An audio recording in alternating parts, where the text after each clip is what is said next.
Good morning. Welcome back. Thanks for checking out the stream of consciousness.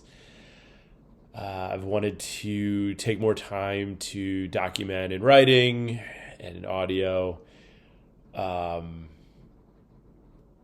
all that is on this life journey. I look back at how much I want to know about my grandparents, their parents, and people throughout history. And so I thought it'd be good to document what's happening. And I hope to bring more folks into conversation as we continue to explore this.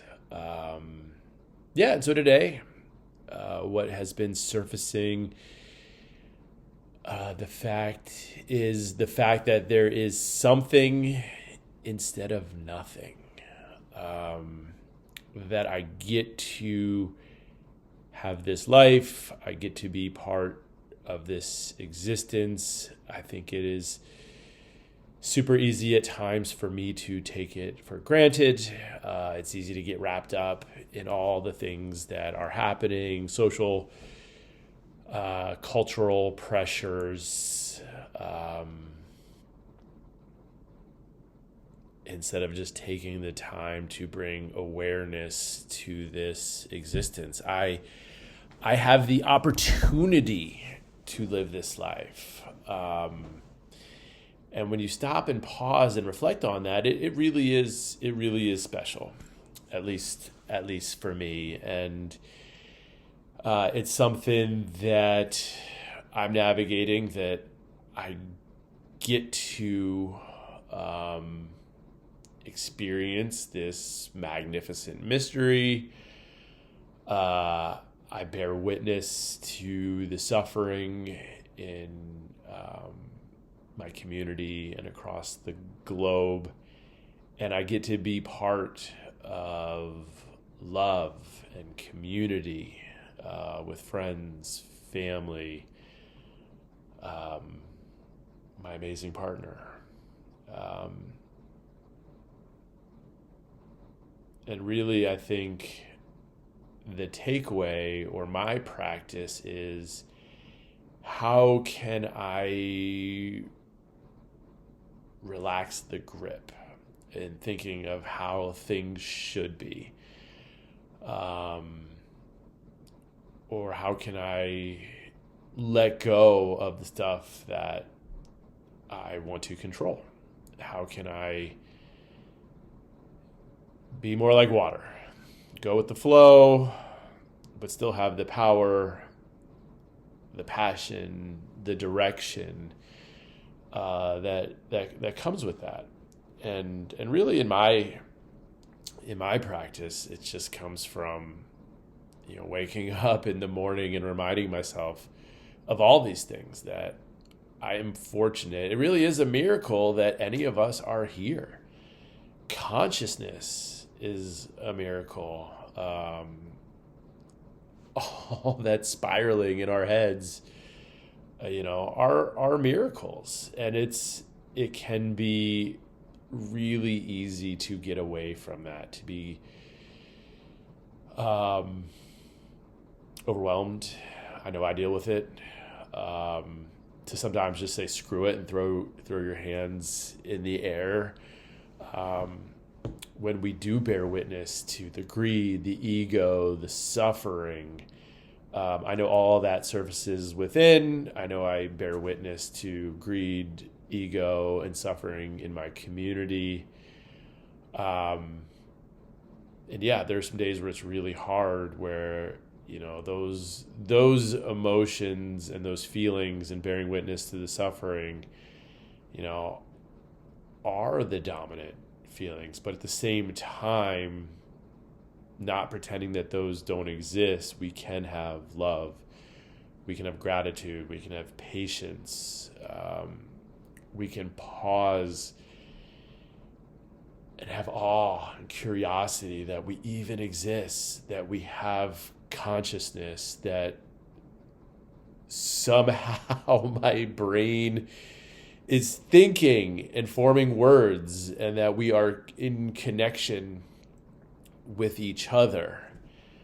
And that helps me too when I'm feeling envy, when I'm feeling jealousy, when I see things out there that, I wish would be different, or maybe perhaps that I want. I can dial back and pause in gratitude that there is something instead of nothing. I get to live this mystery and have all the feelings, the emotions. And with awareness, I can keep coming back to remembering those thoughts, those emotions, and that perspective. There are stars, there's an ocean, many oceans. And when you don't take time, or when I don't take time to pause and reflect on that, it's easy to lose perspective. And I'm trying to hold space for the fact that, like, me personally is something grand and significant, and I'm also insignificant in the cosmic universe. I get to be both at the same time. I get to have love, patience, gratitude, awe, with all those other feelings of greed, insecurity, scarcity, living the balance between my heart and my ego, navigating the heart emotions and the intellect. And it really all comes from pausing and breathing in, and thinking of life as more of an opportunity. I get to live this life. I get to love. I get to have gratitude while still dealing with the hard shit, not pretending that the suffering doesn't exist, but with this sense of pause, with the sense of reflection, with the sense of curiosity, awe. It lets me have a little bit more of a clear mind, a clear heart, less about control, more about letting go of what I can't control, and cultivating that inner equanimity, the inner peace. And it's a practice. It is really hard. There's so much beauty in the practice, and there's so much struggle in the practice, and it's sitting with both at the same time. So I think ultimately what this reflection point comes down to, how I could summarize the stream of consciousness, is just a reverence for this existence, whether we want to call it divine or sacred, appreciation that I get to live this existence with love.